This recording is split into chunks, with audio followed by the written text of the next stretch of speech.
Welcome to Nightlight. Step away from the mainstream and gather around as we enlighten the world and our realities and travel this cosmic journey we call life. Join us as we share with you and provide that beacon that can guide us all to a better way. Explore with us as we examine a metaphysical montage of spiritual insights, covering everything from the mundane to the magical, UFOs to unicorns, and everything in between. This is a time of awakening, of sharing and evolving, of spreading our wings and soaring on the cosmic breath of creation.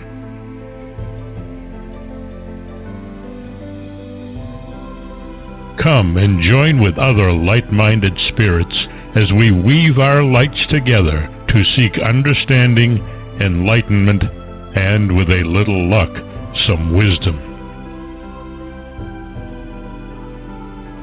This is Nightlight, a reminder that you are never alone.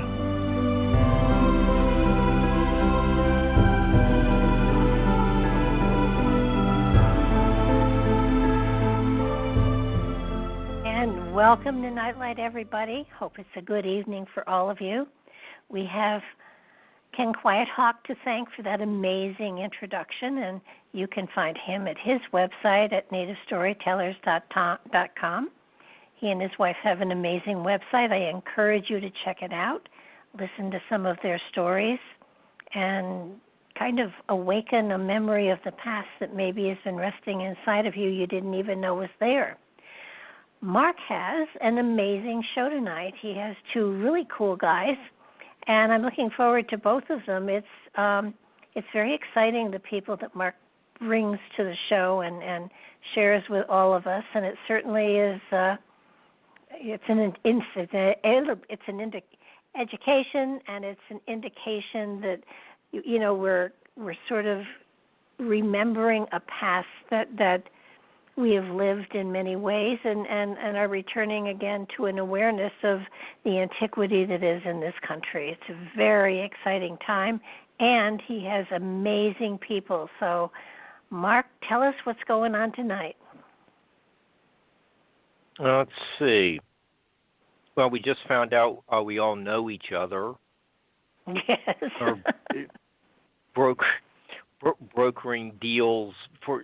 Okay, we'll get you come on sooner than we thought for the part 2, and I just got kind of a feeling that the original idea for the show might just gone out the window right before we went live, but and that might happen again next week when we do our shows Tuesday and Wednesday. So it's just becoming crazier and more fun each week. But it's going to be a lot of fun this evening with our guests. And we don't have any crocuses popping up yet, even though we're well into March. But I think our guest is going to be preparing us for arrival. And Jeffrey Wilson is a passionate researcher of America's prehistory. He's a crop circle researcher, event organizer at Ohio's Serpent Mound, founder of the Friends of the Serpent Mound in 2004. And you can check out all their activities at the Friends of Serpent Mound Facebook page. So, welcome, Jeffrey. How are you? Good. How are you, Mark? Hi, Barbara. I'm Hi. fine. So, we might as well try to get started on the main point of the show before we get quickly segue into crop circles. But you have a intriguing weekend conference coming up on the spring equinox, and this is for It's a multiple day event starting on the equinox, so March 21st through the 24th, and it is. I didn't come up with the title. The Friends of Serpent Mound is actually co-hosting this event with a couple of other organizations, but the event is called the Serpent Mound Star Knowledge Seed and Water Music Peace Summit. That's sort of by committee there. And this event started out as a spring equinox seed event. A number of years ago, the Friends of Serpent Mound began it, and it has sort of taken off and morphed as more people have gotten interested in it. But the event is bringing in people from all across the country. There are, 75 different speakers and conference attendees. Most of them are Native American speakers and musicians and artists who are all converging on Serpent Mound to do a couple of things. One is there will be a seed blessing, and if I could explain why we do a seed blessing, I'll save that to the end. But we'll say that there's a seed blessing. There will be a water blessing. There will be a peace blessing, and as a part of those three ceremonies, there will be hosts of musicians and ceremonial people. I think there's even a group of Aztec dancers that are coming up from Mexico. So it's going to be quite lively and international. It is an international event. So part of the Peace Summit, the United Nations is going to be involved with. We're going to have like a flag representative for every country in the world, like 177 flags or something like that, and everybody will stand in a big circle with a flag from every country. And if you're interested in joining and taking part in that, you can come early and get a flag, and there'll be a big peace ceremony for that. There will be a number of the indigenous grandmothers, I think, that are going to be there on hand. One, I think, is scheduled to do the water blessing. So there's a lot of stuff going on. I will be speaking on Saturday, doing a talk with Ross Hamilton, who I think was a guest of yours like a week ago or so. And that's right. He and I have done some joint talks together in the past, and so this will be a joint talk that we're going to be giving. So there's a lot of stuff going on. But if I could explain the seed blessing, part of the reason that we began this event was due to a seed blessing, and this will tie into your question about the crop circle. So back in 2003, there was a crop circle that appeared in a field pretty much across the street from Serpent Mound. For your listeners who don't know what Serpent Mound is a prehistoric mound that was constructed, according to the latest carbon dating analysis, about 325 BC. So, more than 2,000 years ago. And it was constructed in the shape of a serpent, which is why it's, got the obvious name. So it's a particular kind of mound. It's called an effigy mound. And a large crop circle appeared in a field across the street from this mound back in August of 2003. And I subsequently, I'd visited Serpent Mound a couple of times before that. I'm originally from Michigan. Serpent Mound is in southern Ohio. And I had been traveling around for a number of years, investigating crop circles throughout the Midwest, and we had a team of people who were interested in. I got a call from my now wife, sort of notifying me of this crop circle, asking if I'd be interested in coming down and investigating it, and which we did. The crop circle turned out to be not man-made, and if anybody is interested in reading about that, results of all the scientific tests that we did on that crop circle, you can go out to iccra.org, and you'll find a report on that crop circle. But subsequently, the following year, the Friends of Serpent Mound was organized because the owners of Serpent Mound at the time was the Ohio Historical Society. They subsequently changed their name, but at the time, they were going through a severe financial crisis. And so they had pretty much laid off all the staff except one park manager and a guy to cut the grass. And so the Friends of Serpent Mound was organized as a group of local people who were interested in helping sort of maintain the site. And we got involved in helping design events for the general public, and it's been pretty successful over, the past decade plus. The following year, in 2005, there was a book that was published by another crop circle researcher. His name is John Burke, and John Burke and Kaj Hallberg wrote a book called Seed of Knowledge, Stone of Plenty.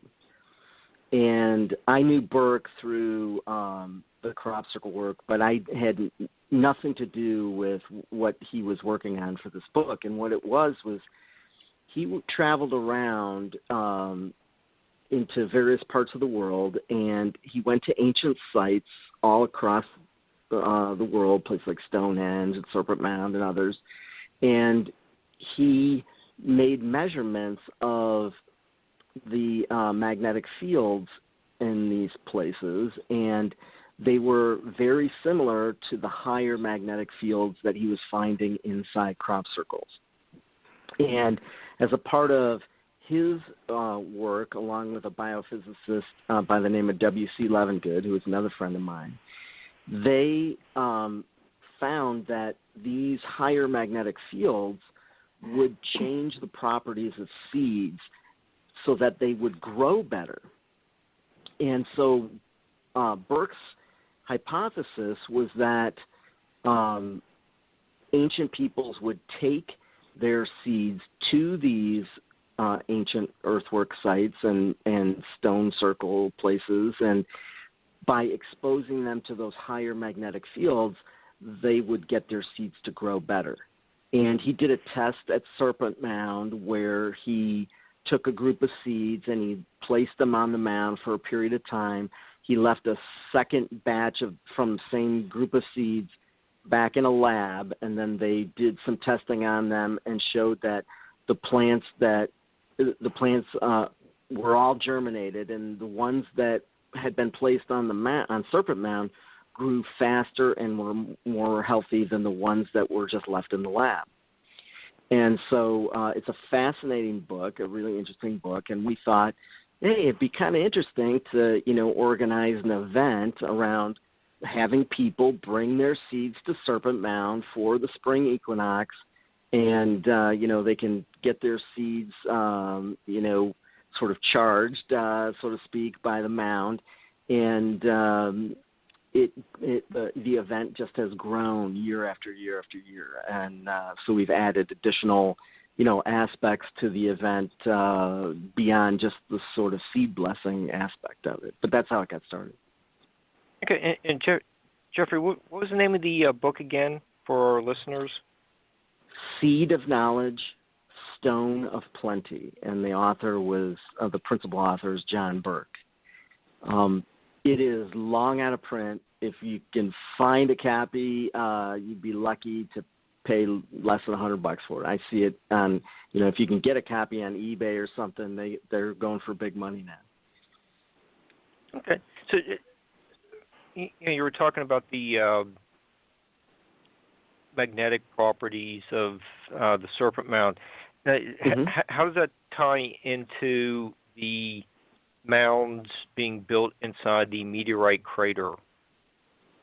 That's a good question. I don't think we know enough about it. Burke only did the one, study. The Friends of Serpent Mound did a subsequent, and the ICCRA did two sort of separate, independent, similar studies where we, placed seeds on the mound and tried to replicate his work with similar effects.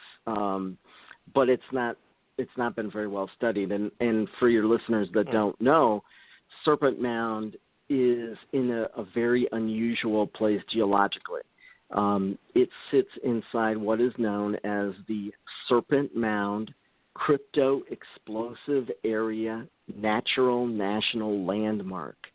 And what that is a 5-mile in diameter meteorite crater. A meteor hit this area of Ohio about 200 million years ago and fractured the rock, like a spider web almost, across this area to a depth of probably more than a mile. So there are lots of interesting fault lines that run across the crater. There have been a number of geological studies of the crater that show that the impact itself created a number of gravitational anomalies, a number of magnetic field anomalies, which have been mapped out. And Serpent Mound, its placement in the landscape, actually sits directly in between two of the magnetic field highs. And there are geologic fault lines that run right through the park. So we don't really know if Native Americans had any idea of the geology of the site when they put Serpent Mound in that specific place. But I suspect that there may be something to that idea. They may not have known it as, scientifically as we know it today, but they certainly would have recognized that there was something very unique about the environment here and, probably noted it very specifically. Serpent Mound has been not very well archaeologically studied over the past century and a half since it was discovered by white people. There have only been less than a half a dozen archaeological studies ever done at Serpent Mound, and none of them have been very well done. The most recent one was a project called the Serpent Mound Project, headed up by the archaeologist Dr. William Romaine, where they did some carbon dating of the serpent and got the best known dates, which place it, as I said before, about 325 BC. However, there have been artifacts that have been excavated at the site that date all the way back to the end of the last ice age. And so it's been known that people have been at that location for at least 10,000 years. Wow, I did not know that. And there are also, right as you come into the parking lot, you have a couple more of the conical burial mounds, and if you go to the gift shop, and beyond that is where the effigy mound is located. So you have all the conical mounds there right as you get out of the car. That's really interesting. And you also have... They're interesting for a couple of reasons. One is that there are three main, what you call conical mounds, that kind of surround the parking lot. There's one sort of to the east of the parking lot, one to the north of the parking lot, and one to the southwest of the parking lot. And each one of those appears to have been constructed at different times by different cultures of people.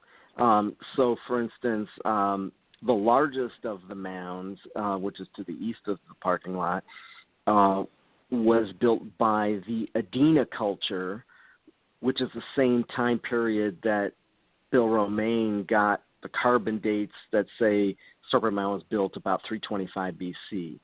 That is right in the middle of when the Adena culture was here in Ohio.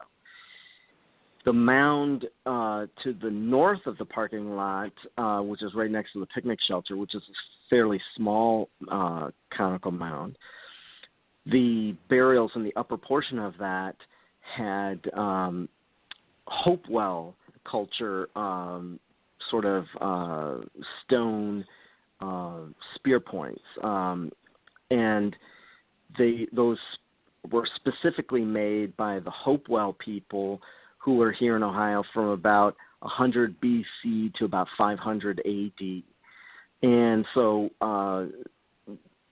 you have two separate cultures that constructed two different mounds.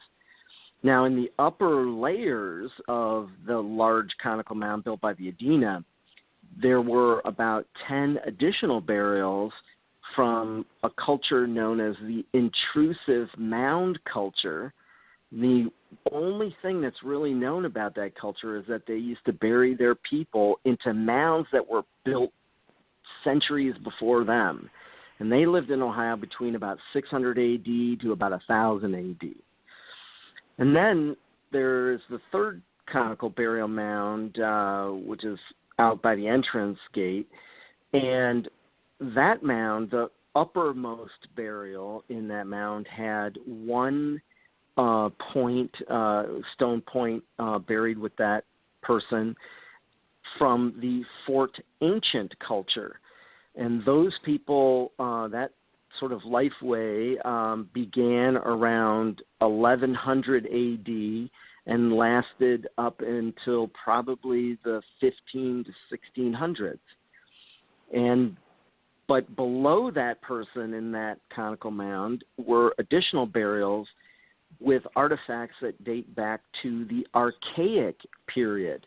And the Archaic is a very long period of time in Ohio that dates back from about 8,000 BC to about 1,000 BC. And so there are people buried there from the Archaic, from the Adena, from the Hopewell, from the intrusive mound culture, and from the Fort Ancient culture. And then on top of that, there about 40% of all the artifacts that were excavated at the site date back to that Archaic period. But there have also been some artifacts that have been excavated there that date back to before the Archaic period, what they call the Paleo-Indian period, which in Ohio is anywhere from about 18,000 BC to about 8,000 BC, but more than likely probably at the end of the last ice age. So, people have been coming to that place for a very, very long period of time. Okay, and there's aside from the possible effects from the meteorite, you also have a lot of water in the area. You got the stream going by over the hill, another one running in front of the Serpent Mound. And I can see why you have a water ceremony there. But what was the importance? Well, if I could add to that, okay. Water was particularly important to these ancient peoples. As you mentioned, Brush Creek, which is a fairly significantly sized waterway, is to the west of Serpent Mound. There is a small creek that runs to the north of Serpent Mound that empties into Brush Creek. There is a spring just to the east of the mound, which runs into the creek to the north of the mound, which runs into Brush Creek. There is I did a study for Dr. Romaine a couple of years ago, and within a 1 mile radius around Serpent Mound, there are 37 different springs. It's a lot of water in and around that area, and so yeah, the park has several running springs. Just within visual distance of the mound itself. Yeah, so what does how did the builders of this effigy mound interpret the snake, and then you get the eggs, earthwork, or whatever that symbolizes? What did that particular symbol mean to the Adena culture? So that's a complicated question, and what I would say is that most interpretations of Serpent Mound that I have read people write about are generally incorrect. What Serpent Mound looks like today is not how it looked like when it was originally found by white people back in the mid-1800s. What people say is, it's a serpent swallowing an egg kind of thing is not exactly true, for the simple fact that in the 1880s, Harvard came to Serpent Mound, and they sent their director of the Peabody Museum from Harvard to do excavations there. And he excavated for 3 straight summers. And the 4th summer, then he reconstructed Serpent Mound. He put it all back together the way he thought it should look. But he significantly changed some features, particularly around the head of the serpent and the oval that's up there that people call the egg. In actuality, if you go back to what Serpent Mound looked like from people who did surveys of it before Putnam got there in the 1880s, it was actually a concentric oval that was actually connected to the head. It was like an oval within an oval.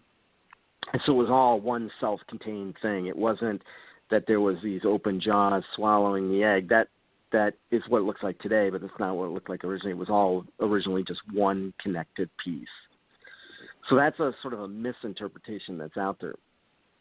I think, though, what people are now starting to land on about what Serpent Mound really is by going back and paying attention to the Native American oral traditions and ethnographic, writings of people who, talked to the Native Americans who were in this area for, in the early, 1700s and such. And it appears that the stories seem to be most related to the serpent are the stories about what's known as the Great Horned Serpent. And the Great Horned Serpent was one of the principal sort of mythological beings that lived in the underworld. So you got to think about the prehistoric people's sort of cosmological view of the universe. There's the plane of existence that we live on, and then there is an upper sky world that's generally the principal deities that sort of rule that are the thunderbirds. There's usually 4 thunderbirds. And then there is the underworld, and one of the principal deities of the underworld is the Great Horned Serpent. And what's interesting about the Great Horned Serpent and the thunderbirds is that they seem to be sort of diametrically opposed to one another. There is a tradition that every single year the Thunderbirds would start off in the northwest in the spring and then move southeast later in the summer in their quest to kill the great horned serpent. The only way they could kill the great horned serpent was to shoot a fiery arrow through the head of the serpent, from their lightning, which would shoot out of the eyes of a thunderbird. And if they were successful in killing the great horned serpent, then the earth was renewed for another year. And so there is this earth renewal ritual that takes place between the thunderbirds and the great horned serpent that keeps the world going. And that's part of the reason why we do the ceremonies that we do with the Seed Festival and the Peace Blessings is part of this earth renewal ritual. It's close to Earth Day, kind of, so to speak. So, we try to tie that in. I don't know if that directly answers your question or not, but that's perfect. It's Barbara, do you want to jump in with anything, or? Well, I think that people have used pyramid power to do the same thing. I know some stuff, similar stuff has been done with some of the chambers as well. So there is definitely something to be said for this ancient earth energy that certain sites seem to be radiating that enhances seeds, and it probably has healing qualities too of other kinds. But I've not heard of any with the Serpent Mound, but I'm not an expert on the Serpent Mound by any means. Right. Serpent Mound is a really very sophisticated, work of genius. Not only could there possibly be this sort of ancient technology of constructing it in such a way that it would produce these healing, energies, or life-enhancing energies to the seeds. But it also serves as essentially a giant calendar for both the sun and the moon. There are astronomical alignments incorporated into the design of Serpent Mound that are not really seen anywhere else in the world, incorporated completely together. So you have all of the major sunrise and sunset alignments. So you have the equinox, spring and autumn, it's the same alignment, but you have the equinox sunrise, you have the equinox sunset, you have the summer solstice sunrise, the summer solstice sunset, the winter solstice sunrise, the winter solstice sunset. And then on top of that, you also have all of the sort of key dates for lunar rises and lunar sets through the moon's 18.6-year cycle. So the northernmost moon rise, the lunar midpoint rise, the southernmost moon rise, and the corresponding moon sets. There are also planetary alignments incorporated within Serpent Mound, which I used to teach physics and astronomy, and so I'm not surprised by it, but other archaeoastronomers seem to be caught off guard when I talk about this. But wherever you have a sunrise alignment, you also have a planetary alignment because planets go around the sun, and so they follow generally the same path across the sky that the sun does. So, for instance, I confirmed a Venus sunset on the summer solstice a number of years ago, and so you get generally all the visible planets. So Venus, Mars, Mercury, Jupiter, and Saturn, those are the main visible planets. They also fall along certain key alignments of the serpent. And all of these alignments are what we call horizontal alignments because they deal with, taking the mound and pointing to a specific point on the horizon where these objects would rise or set.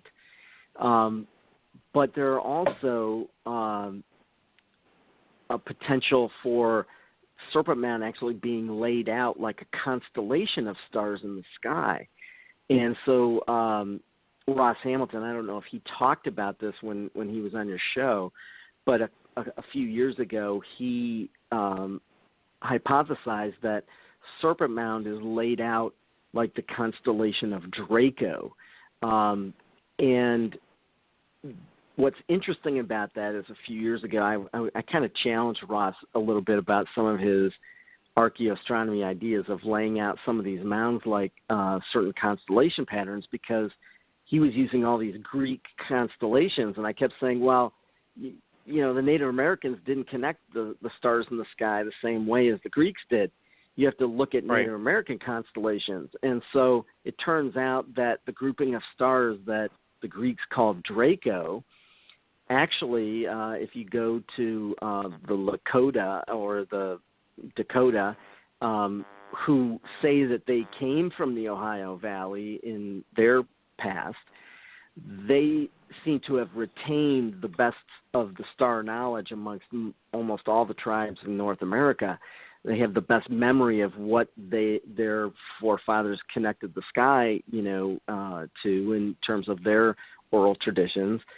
And they say that grouping of stars is actually the Thunderbird. Now, what's interesting about that is if you overlay the Thunderbird pattern over Serpent Mound, all the stars line up. And so I put together a hypothesis that really says that Serpent Mound is kind of like a fusion of the great horned serpent from the underworld and the Thunderbird up in the upper sky world. And as they come together on our plane of existence, it's the one chance that you get to communicate with both the underworld and the sky world at the same time. Wow. Another interesting interpretation. And Jeffrey, I've heard about this extra coil that seems to have been located near the head of this effigy mound. A few years ago, a few years ago, as part of the Serpent Mound project headed up by Dr. William Romaine, one of the aspects of that project was they had Dr. Jared Burks, another archaeologist, who did a magnetometer survey of Serpent Mound. And on the north side of the serpent, behind the head, before you get to the first bend in the body of the serpent, he appears to have found, through his magnetometer survey, the remnant of what used to be an additional bend in the body of the serpent, which would have kind of went off to the northeast. And they did an excavation to confirm that was indeed there in the subsoil, and they found some evidence that appears to be that at some point in the past, Serpent Mound had an additional bend to it. They don't really know. They couldn't find anything to carbon date it, so they don't know when it was constructed or when it was erased. But Serpent Mound appears to have gone through at least two phases of construction, not unlike Stonehenge, which went through a number of different phases during its construction. Mm-hmm. Okay. So, was a researcher like Bill Romaine able to figure out if there was some kind of alignment associated with this coil, or is it just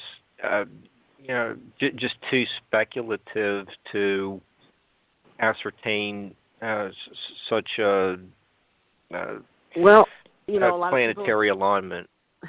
Well, there's been a handful of people that have taken a look at it, including myself, and the bend would have been much too far to the north to incorporate either a solar or lunar alignment. They're all accounted for in the current bends of the body of the serpent.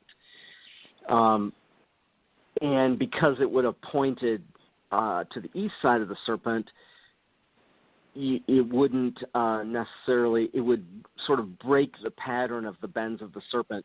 Generally, the bend in the body of the serpent points in the direction of the alignment, where it's possible that if you went in the opposite way of the opening of the bend in the body to the western horizon, it would be fairly close to the winter solstice sunset, which is already accounted for through the spiral tail alignment, which I uncovered a couple of years ago.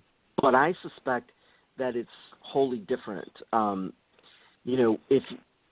If you subscribe to Ross's idea of Serpent Mound laid out like the constellation of Draco or the Native American Thunderbird, there is one star in that constellation that doesn't actually fall along the body of the serpent. It actually falls in the open area just behind the neck of the serpent and around in the first bend of the serpent. And that would have been the star Alpha Draconis. And Alpha Draconis was important in prehistoric times, dating all the way back to the time of the pyramids, because at one time, Alpha Draconis, popularly known as the star Thuban, was actually the north star in the sky. It was the star in which all the other stars rotated around. Today, that star is Polaris, the North Star, but a couple of thousand years ago, it wasn't, because of very slow drift in the sky due to a process known as precession of the equinoxes. The star Alpha Draconis was actually that star, and so Ross placed that star, on the map, on the overlay, and it fell in between, the bend in the body of the serpent. All the rest of the stars line up on the serpent. But that star actually would be the midpoint of the serpent itself. You could measure a point from that spot to the tip of the serpent and the head, and then out to the tip of the serpent at the tail, and they're equidistant. It actually marks the center point of the serpent itself.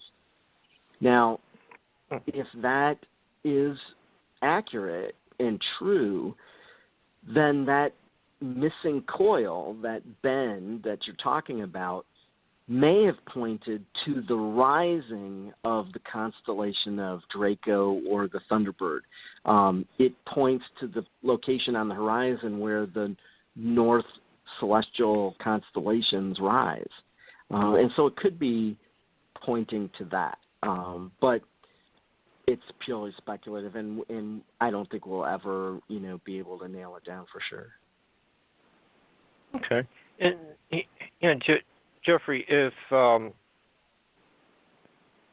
people were going to be making their way to the Serpent Mound in southern Ohio in a couple weekends,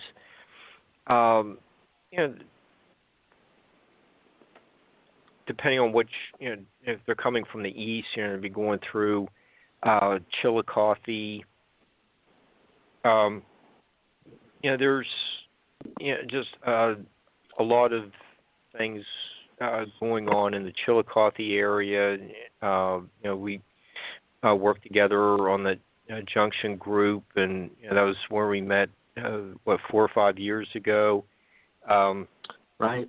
You got the World Heritage nomination going on. So, that whole Paint Creek Valley, and making your way down to the Serpent Mound is just really packed full of all this fascinating prehistory. And if people have time to stop at Mound City or the Site Mound, all this is being nominated for the World Heritage status. What is going on with such a prestigious nomination for this rural setting? Well, first of all, I would say that there are two separate nominations.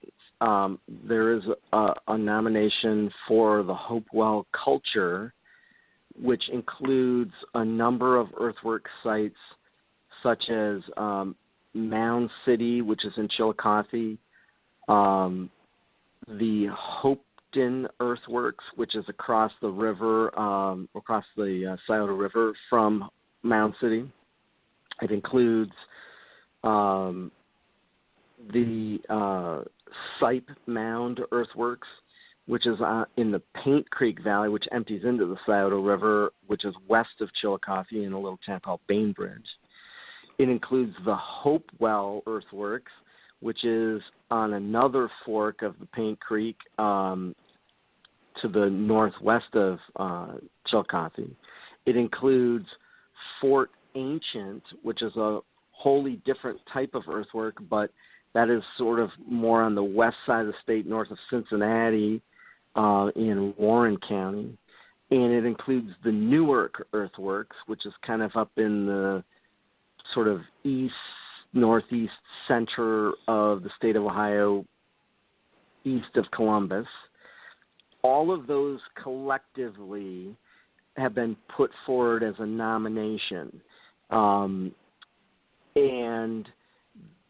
that is, they're at sort of the top of the United States' list, which is created by the National Park Service, submitted by the State Department to UNESCO, which is the United Nations,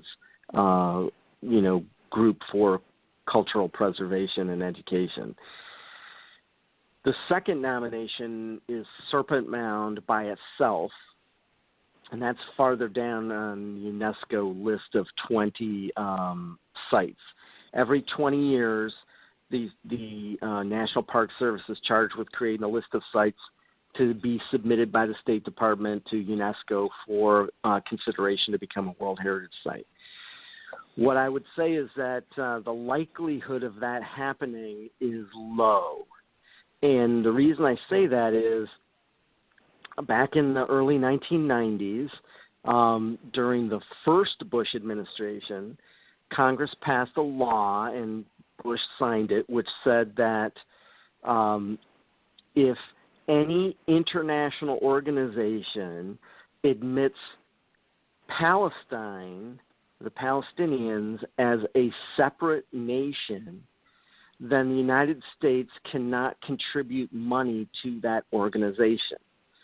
Well, a few years ago, 15, 18 years ago now, UNESCO actually admitted the Palestinians as a member state in the UNESCO organization, which kicked off the law that says now the United States cannot contribute any money to UNESCO. So now, the United States is in arrears of something like $600 or $700 million in their annual dues to UNESCO, and eventually, basically got suspended. Well, once Donald Trump became elected president, one of the first things they did, Donald Trump's administration did, was they pulled the United States out of the UNESCO treaty. So the United States is not even a member of UNESCO any longer. Not just that we didn't pay our dues and got suspended, we're actually now out. So I don't know what UNESCO's policy is about approving UNESCO World Heritage Sites to a country that is not even a member and doesn't pay dues. So I don't know what the likelihood of that nomination going forward is. There seems to be a lot of hope in the Ohio Valley that it's going to happen, but I suspect that geopolitical forces are such that probably isn't going to happen. But, I could be wrong. We'll see. Okay. we're about we have about 9-10 minutes left in our chat, and how can people get a hold of you if they have questions? Contact you. Well, about I would say you can get a hold of us through serpentmound.org. That is the Friends of Serpent Mound's website, serpentmound.org. Or you can look up Friends of Serpent Mound on Facebook, and you'll find Friends of Serpent Mound there, and you can contact us through either one of those places. It's probably the easiest way. It's really a great group of people who get together there.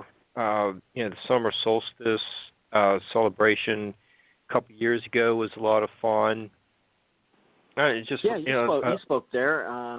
It's all of these events are family friendly, and they're there to educate people on these prehistoric peoples that were here, and fun and exciting other things like you mentioned the crop circles. There have been lots of talks on those.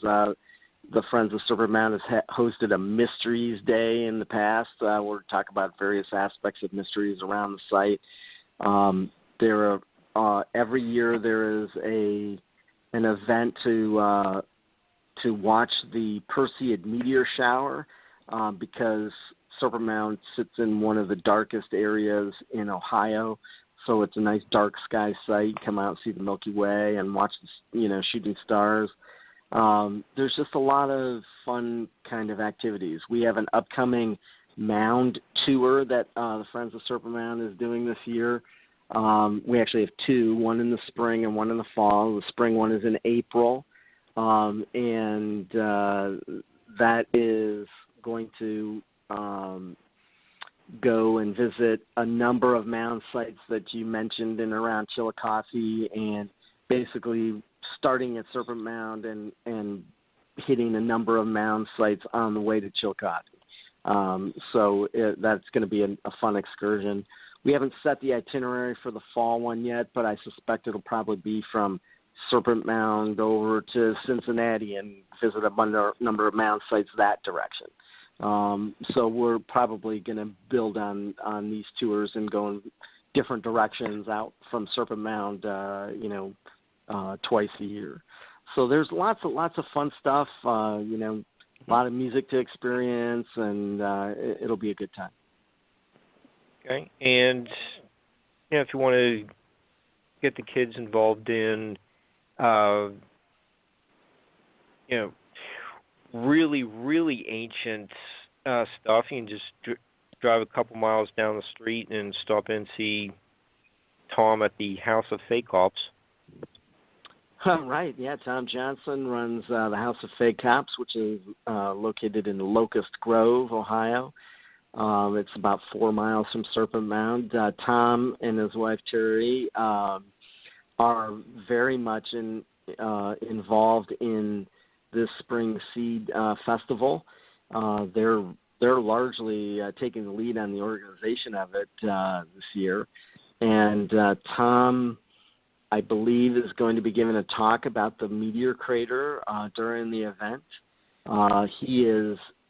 He runs a rock shop called the House of Fake Cops, and if you're interested, he has in his rock shop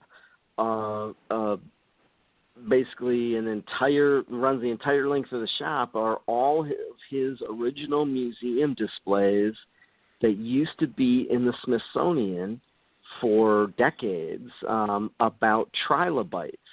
And all of the trilobites that he finds in Adams County, and they're world-class, fossils. And so he has all kinds of amazing, really, really ancient, fossils that come from the area where Serpent Mound is. So that's an interesting sort of side stop if you want to come out to visit SERPENT. Oh, yeah, Tom has interesting stories. Maybe Terry will do some singing. Try to work on her. Terry is she is an award-winning Native American singer, and she incredible music. Check them out online. Yeah, we'll work on her when you make your return appearance in early June. Okay. Okay, so all that's coming up. Despite the snow, hopefully it's going to be gone by then. But well, to give you a little weather forecast, it snowed 2 days ago here, and the temperatures have been between 10 and 20 degrees. So there's still snow in the ground around here. However, the current forecast is by Sunday it's supposed to get up to 60. So I would think by, we've got a couple of weeks out before this event. I think that it'll probably warm up. But you should dress appropriately for the weather. You never know what spring weather is going to bring.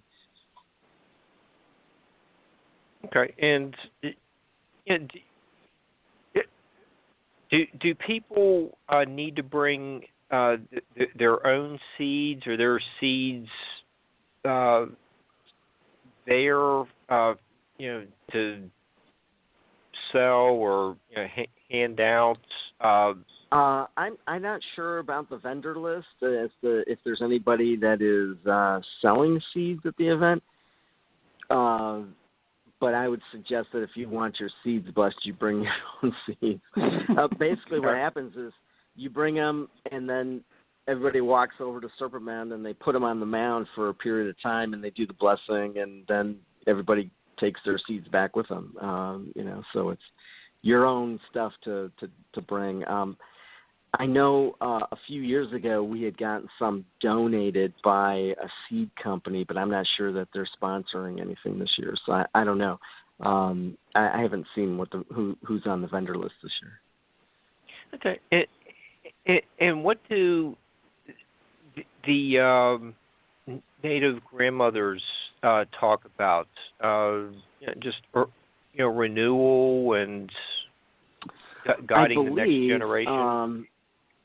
I'm not entirely sure of the eventing, but let me take a quick look. I think that Mary Lyons, who is an Ojibwa, is coming down from up north, from Michigan, I think. She will be the grandmother in charge of the water blessing. I'm pretty certain. She's done the water blessing in the past, so I suspect that she'll probably do it again if she's there. I don't see. They have a lot of the people listed on the event page, but they don't really say all of the people that are involved with doing various things. Now, on the spring equinox itself, that's the first ceremony, will be the night of the super full moon. And so they're going to have a super full moon ceremony with a number of people. That's going to take place about 6:30. And then the formal sort of opening ceremony will be led by Chief Golden Light Eagle. He's a Lakota. That'll be on Friday morning at 9 a.m. And then there's going to be some flute players and some drummers throughout Friday. My wife will be speaking Friday afternoon. She's going to be talking about events that Friends of SERPENT Mound have done in the past, why this spring event is taking place. I'm looking for the water blessing, and the World Peace Flag ceremony is going to be at 9 a.m. on Saturday morning. So if you want to come out and participate, hold a world, a country flag during that. I think we need 177 people for that. so that'll be there'll be a lot of people on hand to do that one. I don't see the water blessings specifically listed on here, but I know there will be one at some point. Okay. And Jeffrey, we're kind of wrapping things up. No We problem. need to get our second hour guest on, but this is the Seed and Water and Peace Blessing is being held at the Serpent Mound, March 21st through the 24th. Just bring the family and just have a great time. There's places to stay not too far away. So it's a really nice day out for the family. Yeah, if you're coming a long distance, it's quite the pilgrimage to come out. Mm-hmm. So, but a lot of good people. It's informative. It's worth the trip. And if you don't make it this spring, you're going to have the summer solstice going on in June as well. So, Barbara, how are we doing with our second hour guest? I mean, she's trying to getting him set up, but I got him, Mark. He's here. Okay. So, well, Jeffrey, I'll if you hand want the baton off to Richard Thornton, and you can pick up with him. okay. Thanks for having me on. Thank you, and for being our guest, and best of luck for all the activities you have coming up. And you'll be back soon to expand upon your crop circle research and the summer solstice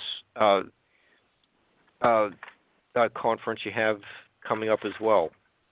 So Okay, sounds good. We'll chat soon. great. Thank you so much, Jeffrey. All right. Okay. So now our listeners in Stockholm are really going to enjoy our second hour guest. We have Richard Thornton for the second hour. He is an architect, museum exhibit designer, city planner in northeastern Georgia, and while planning where the water pipes are going, he's come across some interesting artifacts. It makes us need to question the accuracy of what is in our history books. He studied in Mexico and Sweden, so let's bring Richard on. How are you doing tonight, Richard? Hello there. I'm doing fine, thank you. Yes, I worked Great. in Landskrona, Sweden, right after I graduated from Georgia Tech. Cool. Yeah, So I know Sweden. I've been through the entire length of Sweden, all the way to Lapland. So I know the country well. Okay, cool. Well, there are some people in Sweden who are some of our biggest supporters. I just wanted. Well, I'm going to have a very interesting story for you tonight, Mark, about my experience in Sweden. It's what started my interest in the ancient rockworks. We'll get to that later in my presentation, but I think they'll find it very interesting. Okay. Yeah, speaking of all these rocks we're going to be talking about, we really haven't gotten into a whole lot of example. We've talked maybe a little bit about the Adena tablets, and maybe like a little bit of writing on those ball stones, found at America's Stonehenge, but it really hasn't been part of Nightlight Part 2's repertoire. So you wanted to get into the dare stones, so that you're introducing a whole new topic to our listeners. I don't really know a whole lot about it other than the Vieira brothers had a little series on that subject. So let's get into these dare stones. Where were they found? They were found in a line that runs from northeastern North Carolina to the Nacoochee Valley in northeast Georgia. I'd like to insert this, though. Listeners should understand, I am a Creek Indian. In fact, I was just elected principal chief of the Coweta Creek tribe here in the southeast. And so my perspective is we're talking about many times structures and town sites that could have been built by my ancestors. So there's a personal involvement in our research work. It's more than an abstract matter of study of history. Now, the story of the dare stones, first we have to draw back for our international listeners. The first attempt by England to colonize North America was on Roanoke Island in what was then part of North Carolina and Virginia, which is all called Virginia. The first two attempts failed. They went home. The third attempt, they were cut off from England because of a war with Spain, and when the supply ship finally was able to reach the colony, there was no one there. They just come in, and all they knew was they'd carved on a tree, Croatan, which was a message to let them know that they'd gone to the Croatan village. But none of the members of the colony were ever found.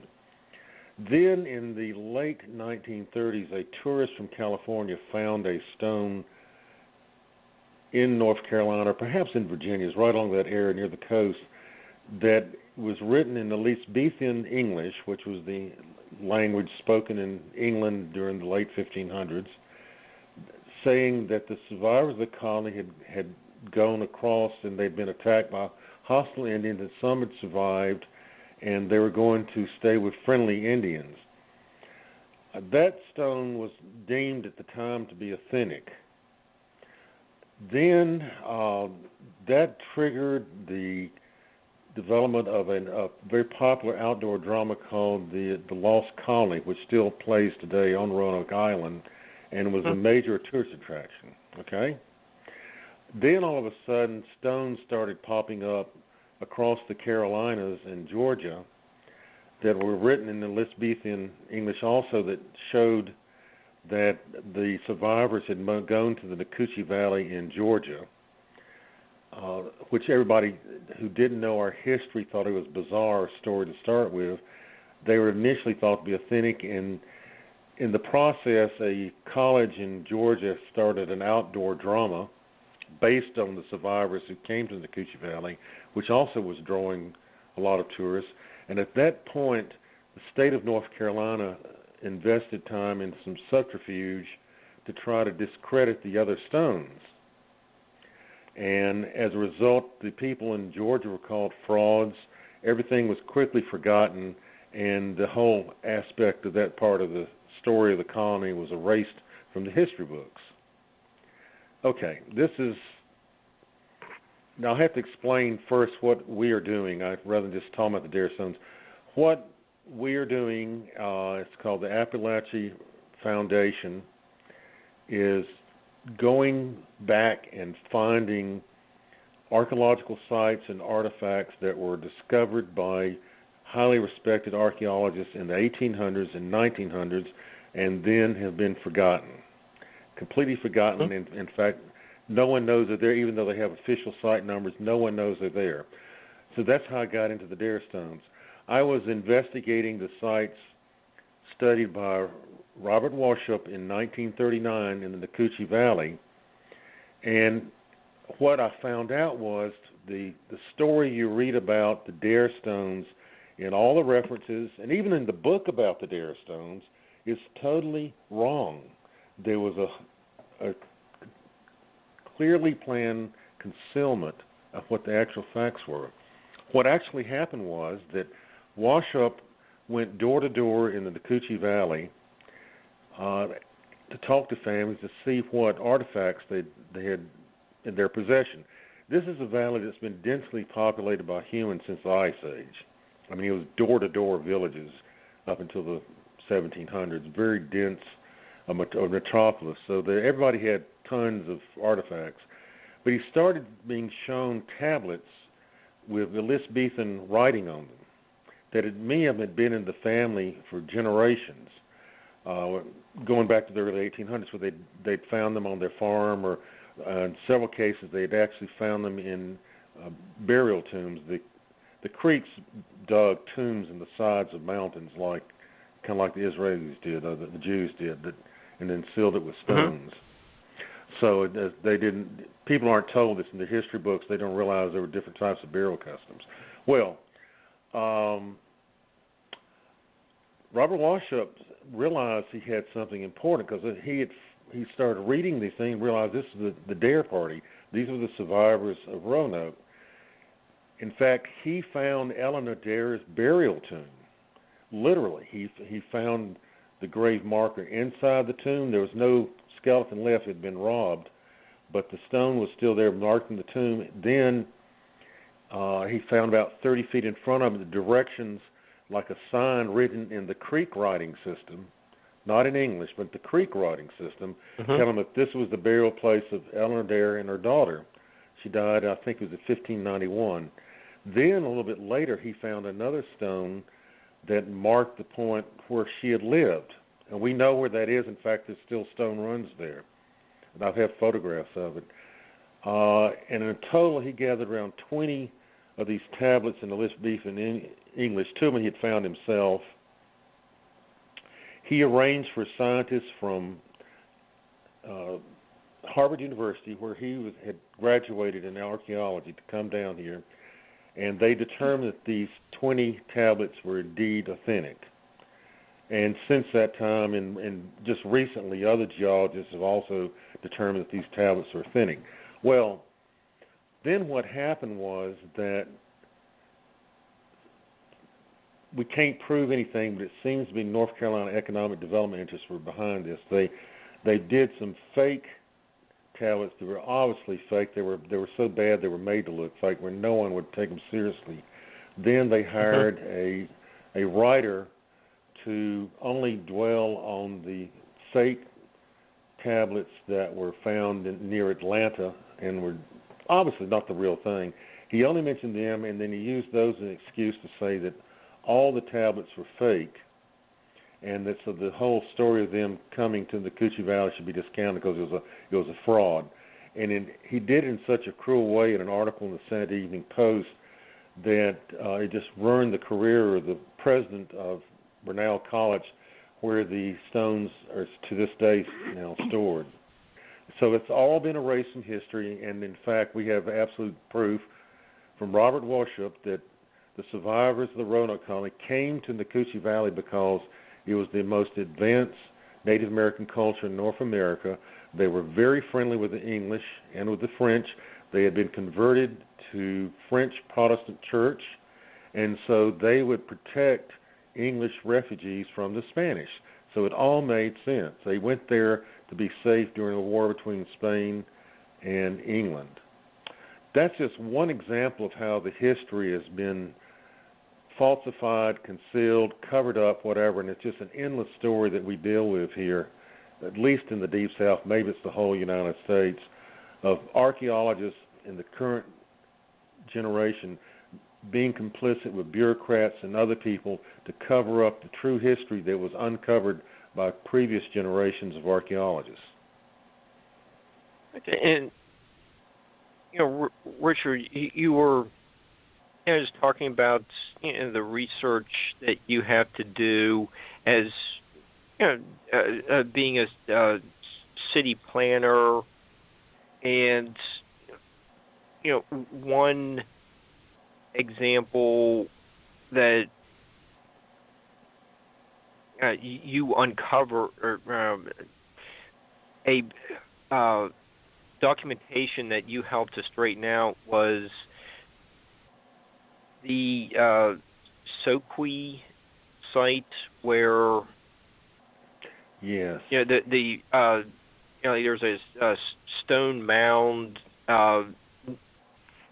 documented at one place near a post office. Can you pick up the story from there and explain how things change over time?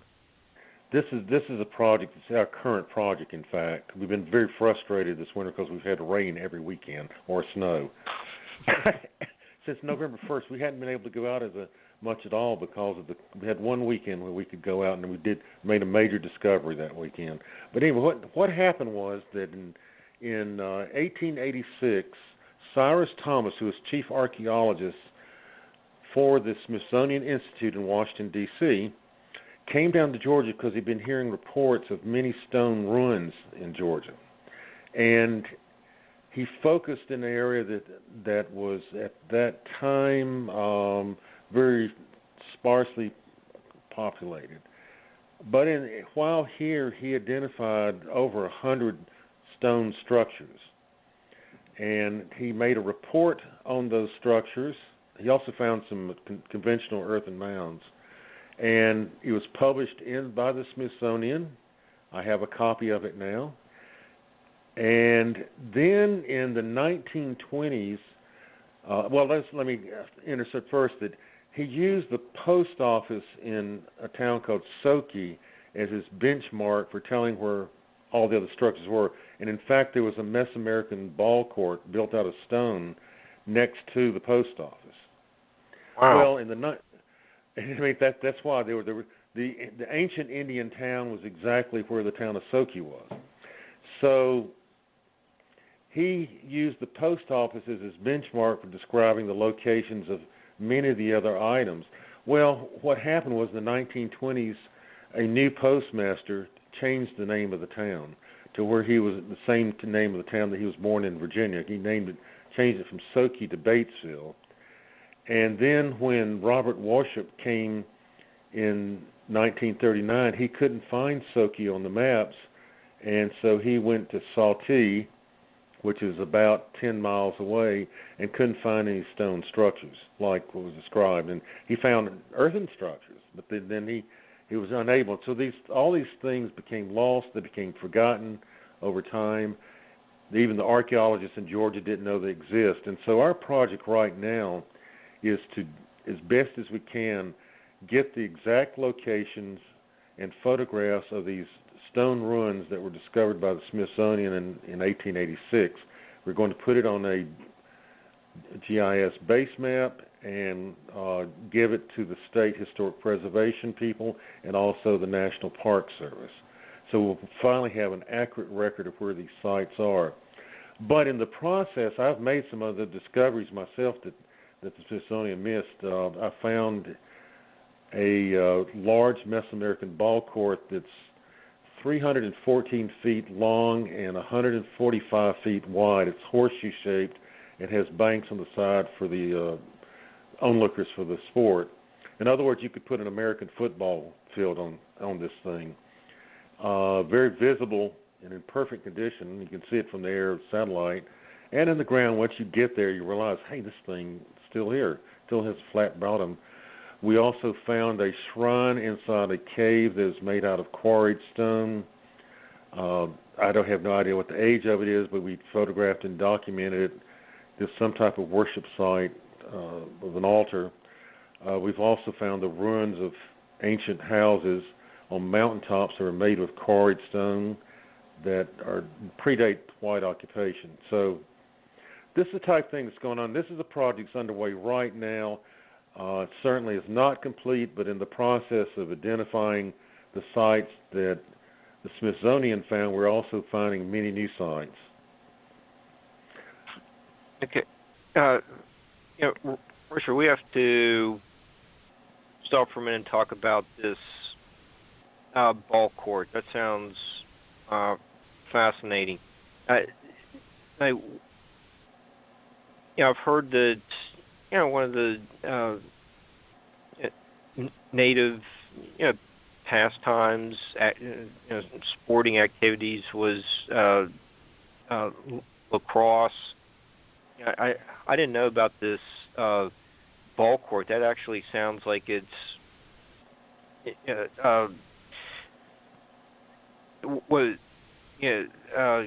came from Central America.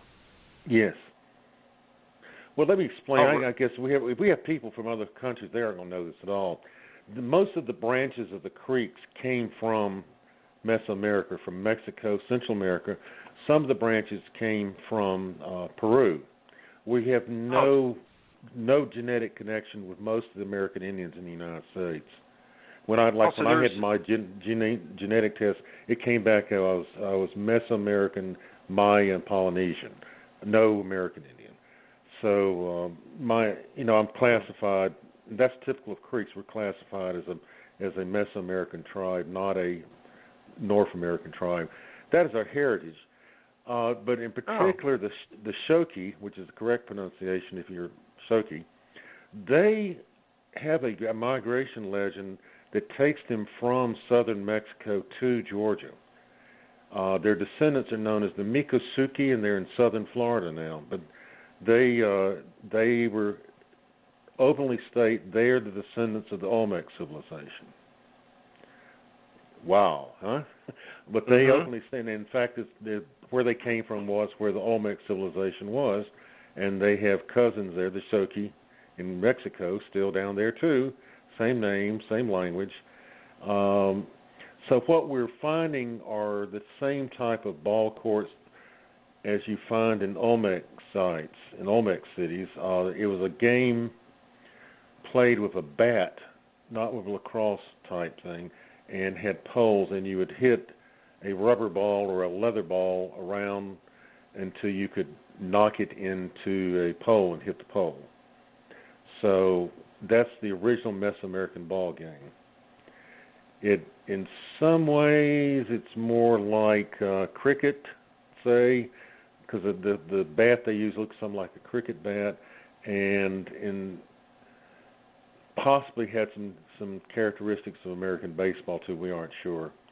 There are pictures of it being played at Teotihuacan too. That particular type of game. Okay. Well, these migrations puts all this into perspective with the ball court. That's new to me. I'm sure it is with a lot of our listeners, and the language similarities that you just mentioned. It gets some of the when Dennis Stone was our guest a couple months ago. We spoke a little bit about some of the dimensions of Poverty Point, or had the same standard unit of measurement that has been found at contemporary sites in Central America. Basically a megalithic yard. So all this migration information that you're talking about is, helping us to paint a better picture of, the Gulf Coast region and all these ancient migrations coming up from the south and moving into Louisiana and Georgia. Well, it's a two-way migration, and this is a book. Wow. It's not. I mean, what I have to explain to people, I have no theories. Okay, I have never had any theory, but I follow the evidence where it leads me, and that leaves me open to making things I would never would expected. What we have found here in Georgia is this called the track rock petroglyphs, and they're the largest collection of petroglyphs in the southeastern United States. All but two of them are identical to petroglyphs at Nyköping, Sweden, on the Baltic coast. And those in Nyköping have been dated to 2000 BC. Well, that's really old. That's really old. They're identical. It's not kind of like, they're the same symbols. And they're very unique. Actually, that's the early Bronze Age in Scandinavia, and that type of petroglyph was not seen later on in the Middle and Late Bronze Age in Sweden. And I guess the Swedish people are wondering why I know is because Landskrona was the heart of the Bronze Age Scandinavia. So I was heavily inundated with that. I was working on a project on Veen Island, which was a Bronze Age capital, in the Öresund Channel. So I never dreamed I'd be finding the same symbolism in Georgia, but it's kind of a trick of fate that who would have thought, that 4 decades later, things I'd seen in the province of Skåne in southern Sweden would be showing up on rocks in Georgia. Well, that's part of the story, but here's the rest of the story. On those Nyköping petroglyphs include some of the most important glyphs of the Maya writing system.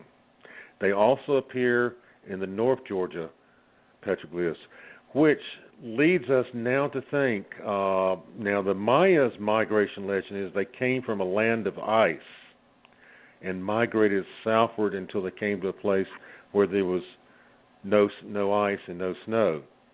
So that is what we're finding is the earliest forms of the Maya writing system are actually in these Georgia mountains, but they themselves are derived from the writing system in Sweden at Nyköping. So it appears that the Mayas came through Georgia and Florida in order to reach Yucatan, since evidently the Georgia petroglyphs are older than the Maya writing system, yet they contain Maya symbols on them that we can translate, and those same symbols can be found in Sweden during the early Bronze Age, 2000 BC. Wow. It's wow. But that's the type thing you get into when you don't have a theory. We just follow the evidence. We have no preconception. I would never have dreamed that I'd be telling you this a year ago, but there's no question about it. We also have found petroglyphs in Norway, as Westford and Isfjord, that portray a ceremony that's found in Veracruz, Mexico, in which 4 men dressed as birds suspend themselves from a cord and wrap around a pole. That's the Totenax. Well, here we are in southern Norway. There's a carving on rocks showing that ceremony and showing a group of Scandinavians watching it and then having to flee back to the ships because they're being chased by Indians shooting arrows at them.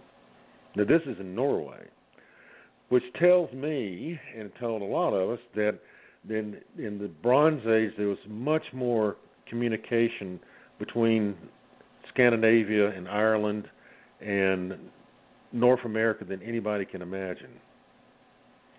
Many of the other petroglyphs in North Georgia are identical to those in southwestern Ireland and southern Sweden from all periods of time. They're Bronze Age, no question, they're Bronze Age petroglyphs. They're very different than the petroglyphs you'll find in other parts of North America.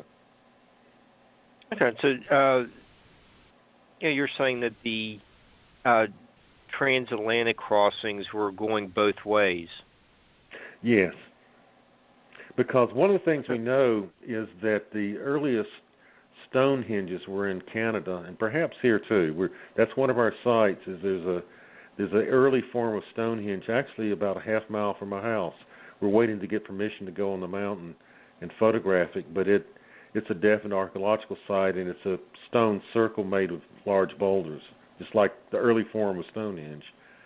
So what Dr. Gordon Freeman of Alberta University in Canada has long had strong evidence that the people who built the first form of Stonehenge came from Canada.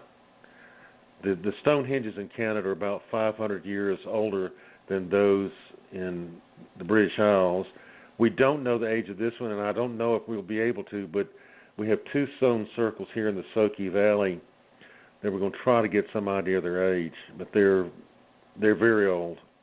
Could be 4,000 to 5,000 years old themselves, or more. Okay, and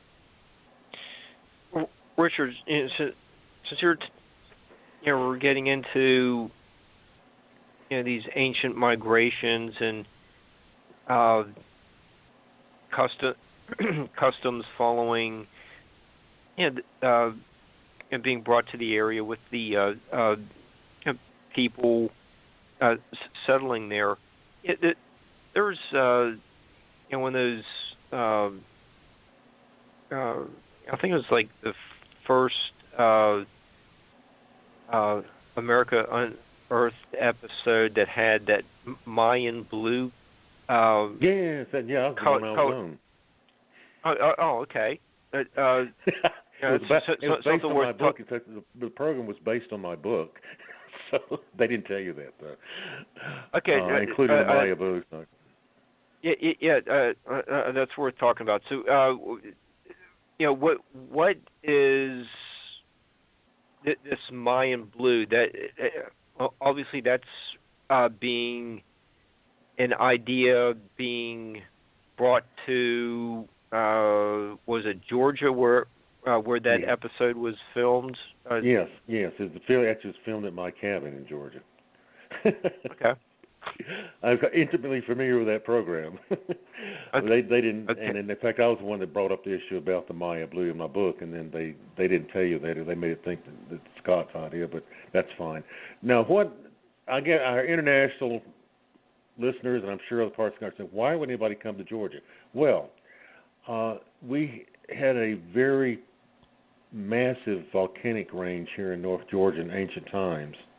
And maybe not so ancient. I'm finding black lava rocks and lava bombs in my land here. I just bought an old fixer-upper on a mountaintop, and I am finding fairly young lava bombs, black lava that came from somewhere around here from a volcano. Most people don't know we're geologically active here.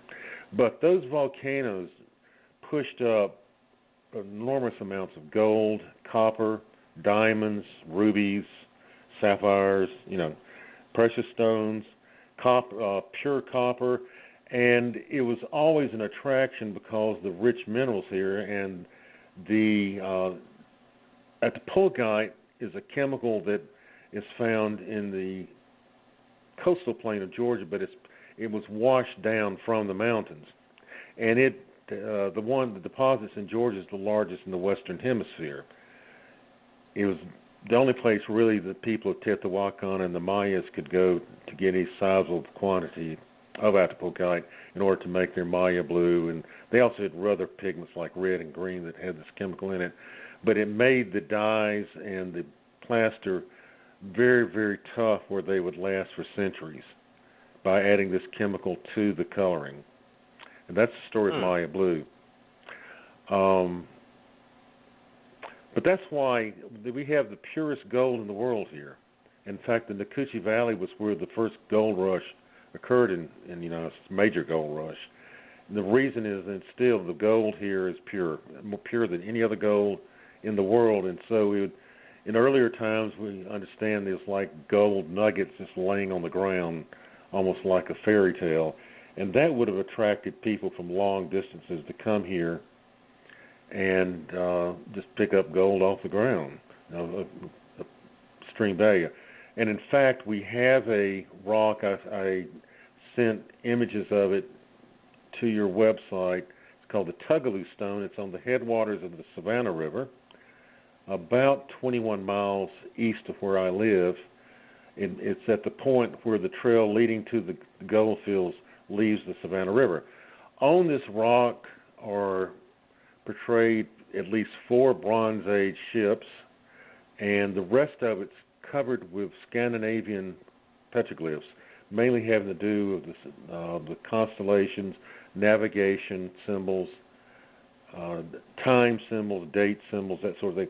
But you would also find those in sites in southern Sweden. So it's been owned by the state. It's been the same location since 1795. It's on a state historic site. It's real. It's not. There's no question about its authenticity. Okay, and Richard, you just mentioned gold, and people can learn more about what you're doing if they go to peopleofonefire.com. Yes. And on your all the information you have on your blogs you have on your website. Yes, we also have a channel on YouTube now. That's actually the best source of information. So far I've done 26 videos, and it's the People of One Fire channel on YouTube. There's no advertising, and it's the most up-to-date information we have on our research projects. Well, you'll find it.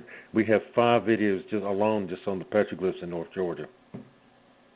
Okay, and you have a really interesting one on, the copper mines in Central America, you note the similarities between the house constructions, yes. and the village layout.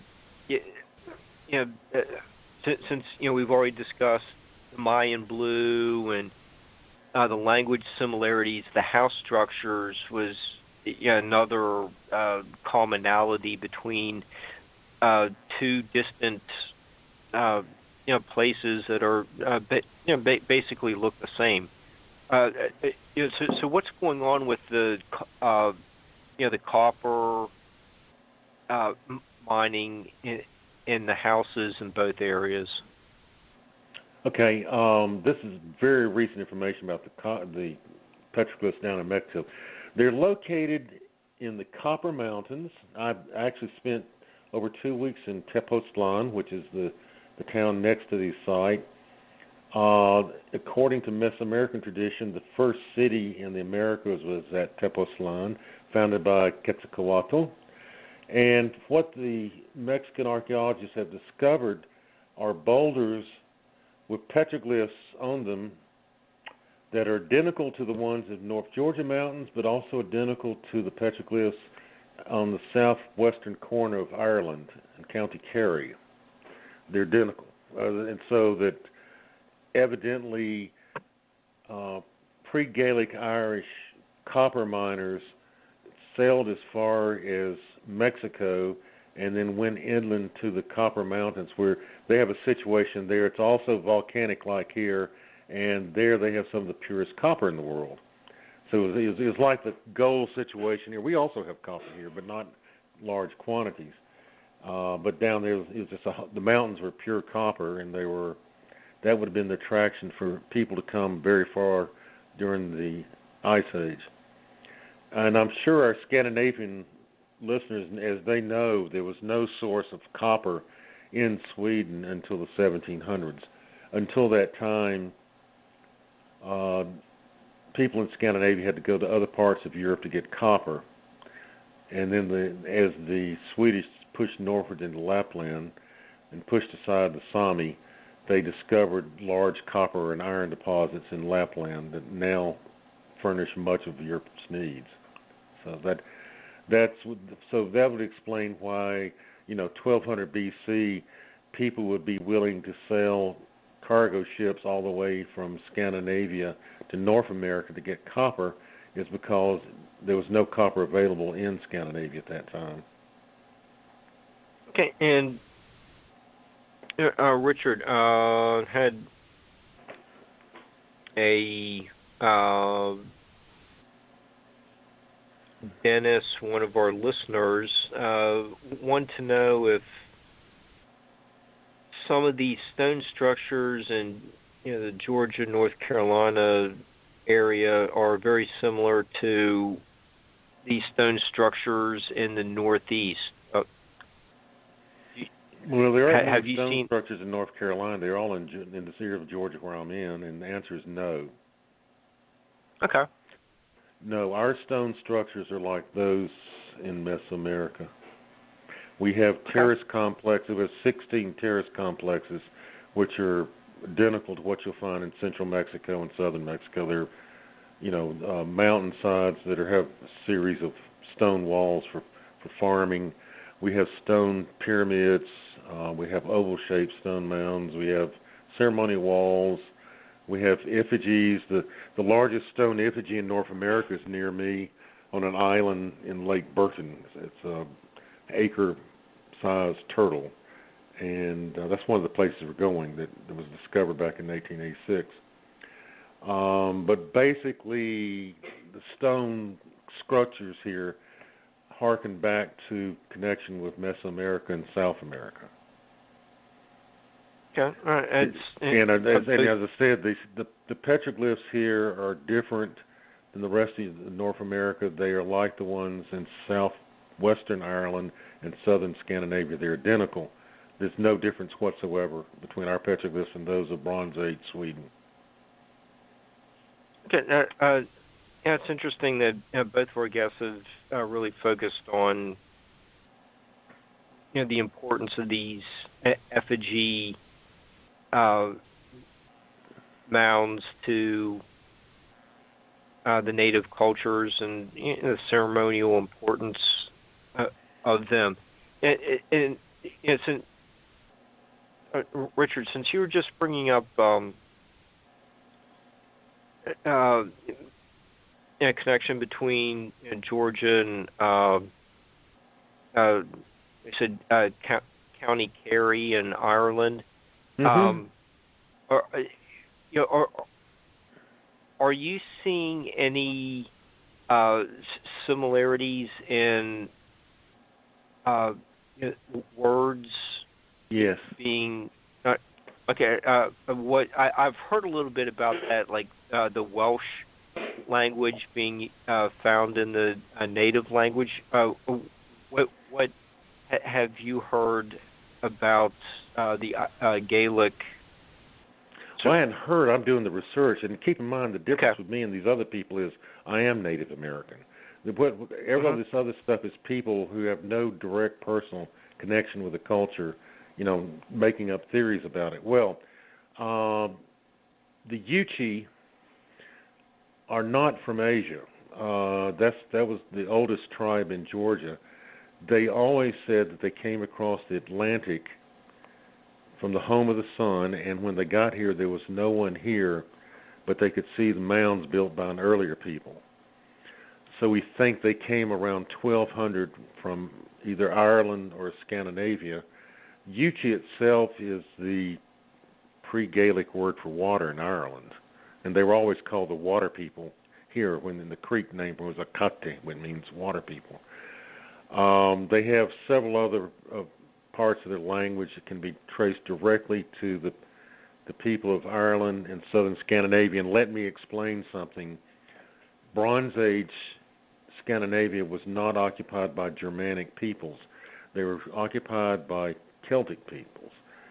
So the language in Ireland and Sweden would have been about the same back then. In fact, some of the people in Sweden, the Picts, came from Skåne and Sunderland in Sweden to northern Scotland. They migrated. But anyway, the words particular, the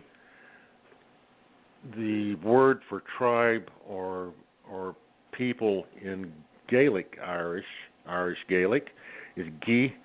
That is also the suffix for tribe or people in the Algonquin languages, the Cherokee language, the Muskogee Creek language, and the Southern Shawnee language.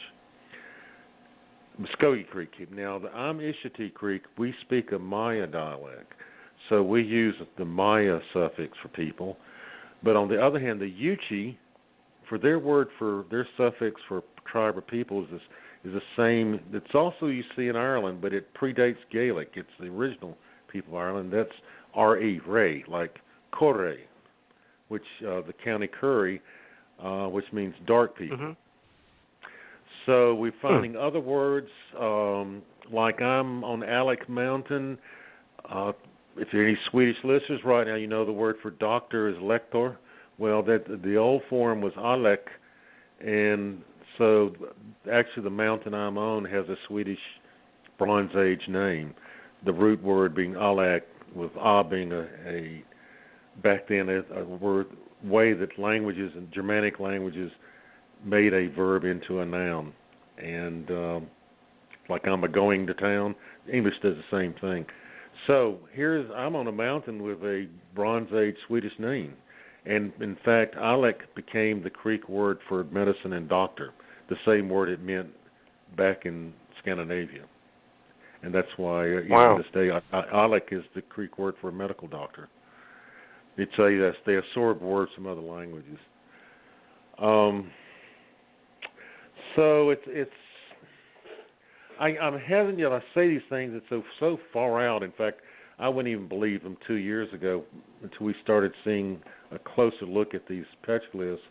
But I have to emphasize that I'm telling you what we found, not trying to prove a theory. And there's a difference. I have no axe to grind, and just reporting, there's absolutely no difference between the petroglyphs in North Georgia and those in southwestern Ireland and southern Sweden. They're identical. And if we have the DNA, again, this is a funny story from when I was in Sweden. Everybody thought I was a Sami. That's the people who live in Lapland. And, in fact, one time I beat a traffic ticket because I pretended to be a Norwegian Sami who didn't understand Swedish. And I looked so much like a Sami that the cops in Landskrona believed me. And just said, and they showed, and as they walked away, said, "Why do they let these stupid Norwegian Sami into our country?"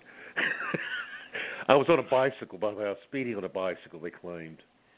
But I was late for a date with a co-ed at Lund University. But and now I know I carry Sami DNA. One of my cousins is a PhD at the University of Tennessee and specializes in such things, and he's been studying our family, and we carry Sami DNA. In addition to the Native American, we carry Polynesian, and we carry pre-Gaelic Irish, and we knew we were part Yuchi, in addition to being Creek. And so that explains why we look so much like Yuchi, or like Sami, is because basically we are part Sami. Okay. And even in Lapland, I would have Sami ask me for directions. They didn't realize I was a foreigner. I'd be going along and, can you tell me how far it is down to the next road? They were asking me in Sami, not in Swedish. And I had no clue what they were saying.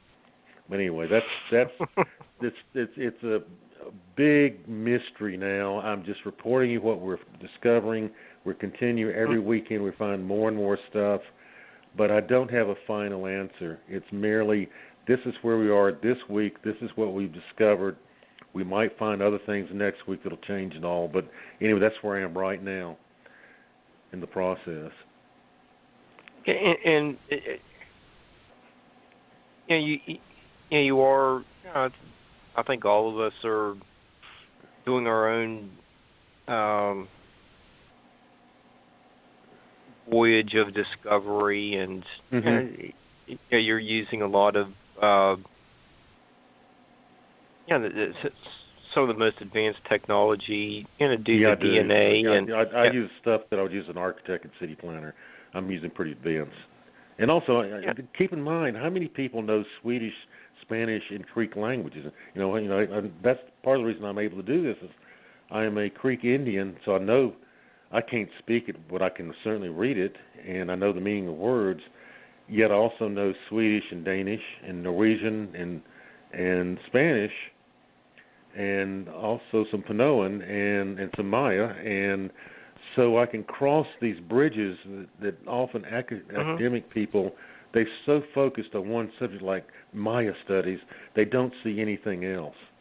And by being a multicultural person, I can jump back and forth. And, the fact I actually lived in Sweden and lived in the Bronze Age Sweden portion where the Bronze Age was most prominent. So that gives me an advantage. I can see things that other people can't by having those multicultural roots.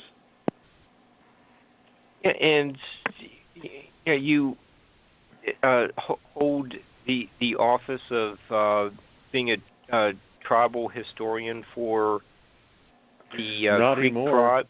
Oh, okay. No, I was elected principal chief of the tribe in November. The chief. And they moved the tribal headquarters from Alabama to here. So double whammy. Okay, so we'll be celebrating the Creek New Year in June here in the Nacoochee Valley for the first time since probably 1700. Okay, so you got that promotion, but you really have studied your heritage and yes. And for 5 years I was a consultant to the Muskogee Creek Nation, which is the biggest Creek tribe by far. They're out in Oklahoma. I was there. I was doing architectural history research for them for 5 years, and that's where I learned a lot, or at least opened the door for me. Yeah, and you also were the architect for the Trail of Tears Memorial. Can you tell us a little bit about your work with that memorial? Yes, they had a Oklahoma Creek sculptor, and they looked around for someone from the homeland that was Creek and an architect, and they contacted me. I didn't even know about the project. I didn't have to compete for it. The state of Oklahoma called me up and said, "Could you be our architect for the Trail of Tears Memorial?" And I said, "Nah, I'm not interested in doing that. That's boring." No, not really. I said yes, real quickly, and so that's how I got that job. It's in Council Oak Park in Tulsa, and everybody likes it. It's not a big memorial, but it is very symbolic, and it uses materials from both Oklahoma and Georgia in it, so that we symbolize the bridge between the two areas. Okay, and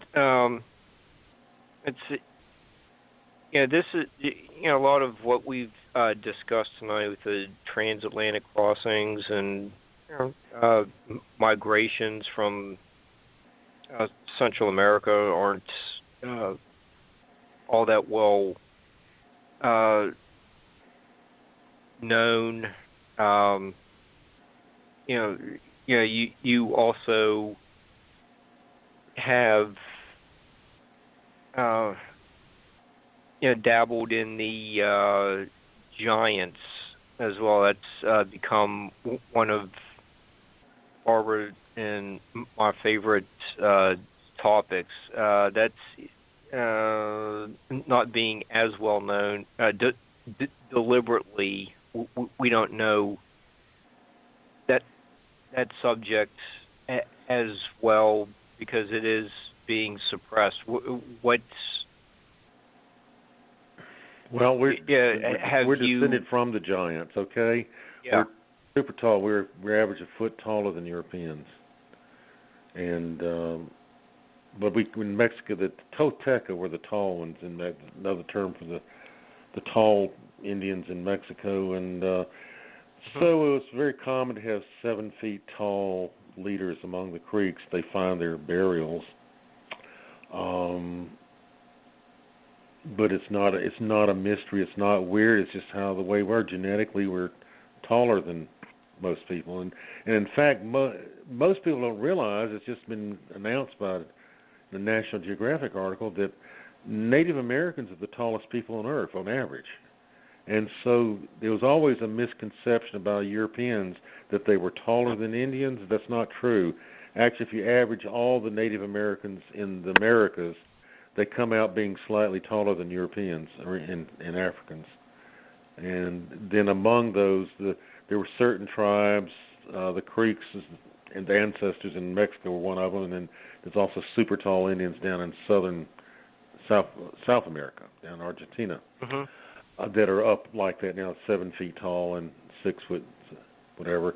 Like the Creek foot is 13 inches. The Creek yard is 6'3", and that probably was like a standard size for a Creek man, 1,000 years ago or 2,000 years ago, when most humans at that time were 5'4". But the Spanish said that when they came to Georgia that these were the ancestors of the Creeks they're meeting, that they averaged a foot taller than the Spaniards.